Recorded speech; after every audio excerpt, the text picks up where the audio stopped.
We are going to make some fall leaves. And fall leaves are warm, very nice and warm colors. Red, like fire, warm. Fire feels warm. Orange, like sun or sunset, warm sunset. Or fire too. Yellow, like sun. Okay. You can also put a neutral brown because it's kind of on the warm side here. Okay. It just depends how much red or yellow or orange it has to appear warm. But these are warm colors for the warm leaves. The opposite of warms are the cool colors.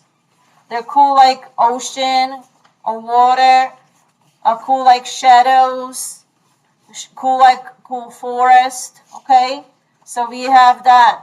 But right now, what we're gonna do is we're gonna get a stencil, and you're gonna first pick a small leaf stencil, and then we're gonna apply those texture plates. After that, when we trace our stencil, we're gonna add some texture plates to add some textures. This is brand new from it's called rubbing plates. Rubbing plates, okay, and they have different textures that we can apply and use with our leaves. It's kind of cool. All right, so we can use these, or we have other textures as well. And we're gonna give it some textures. But first, number one, we're gonna pick a leaf. We have a couple of trays here, different leaf that you like. You can trace. Okay, I'm gonna choose this simple one here from this tray. And you can share with shoulder partners. Some of them are harder. Some of them are easier to trace because they're thicker, like a cardboard one. I think there was an acorn here. This one is an acorn too. This is a maple leaf. Different ones that we have to trace. And then when you're ready, pick a warm color. And we are going to use a pencil. And we are going to be careful to trace. Take your time, don't rush through this. I'm going to use marker instead of pencil because it doesn't show on camera very well. But you're just using a regular pencil. And you're going to go around very carefully and slowly so that you don't keep moving the leaf, because otherwise it's going to shift on you. And make sure you go all the way around where you started. So if you started at the stem, it's probably easier to start with the stem, because if you start right here, then you know you have to finish right there. So I'm going to continue here. I'm going to finish at the stem, so I know I went all the way around. See, I left out a few pieces, but I can finish it by hand. And don't put the leaf textures. You don't have to. You can, but you don't have to, because we're going to apply the textures. And to apply the textures, you're just going to pick a plate, and I'm going to show you what to do. So I'll choose which one. I think I'll choose this first one. And now, for it to work, it needs to be a peeled crayon, and you need to use it on the side. So a peeled crayon, if you don't have a peeled crayon, the easiest way to peel a crayon is just put a little bit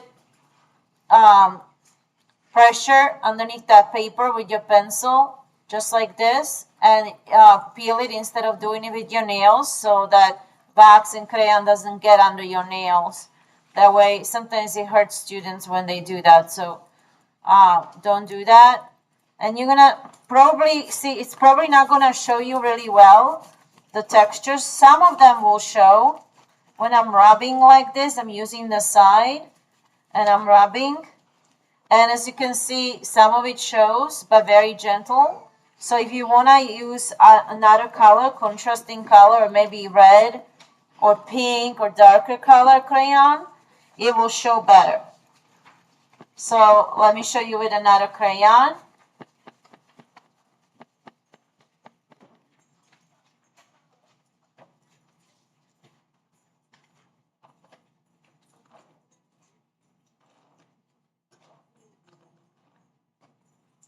Okay, so I brought brown and I brought some red.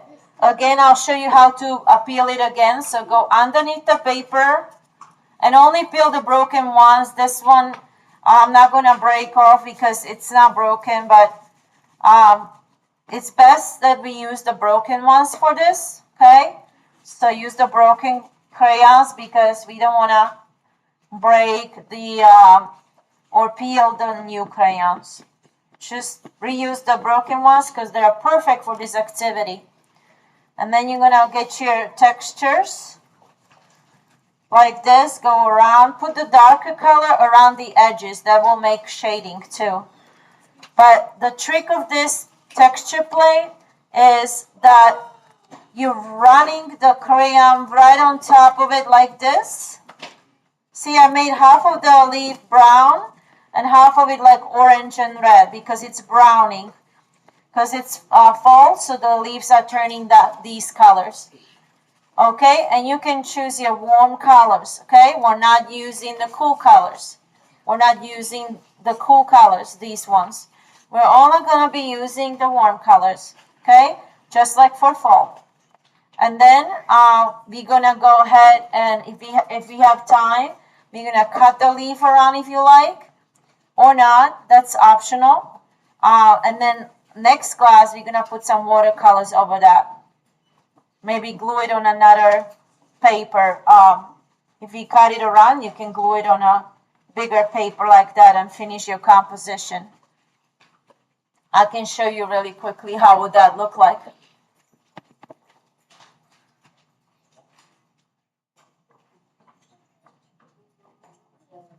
So when you cut it, it will give you a nice contrasting color. You can even put your warm leaf on a contrasting cool color at that time. As long as your fall leaf is a nice warm color, orange, yellow, or red, you can put it on a contrasting color, or you can still keep it in the warm family too. That's up to you. I'm going to leave you that choice to pick that contrasting paper color. So you're going to cut it off. And then look how cute it's going to look like.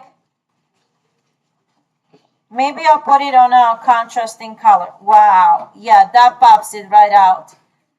Give me a nice round of applause if you like it. One last thing before we finish. First, you want to put the leaves back on like these lines. So I made a straight line in the middle, and then I'm making a V shape. And I'm coming to the tops of each like a letter V, just like this, so that I make some lines in the leaves, just like these. And now that we're ready, it's going to be your turn.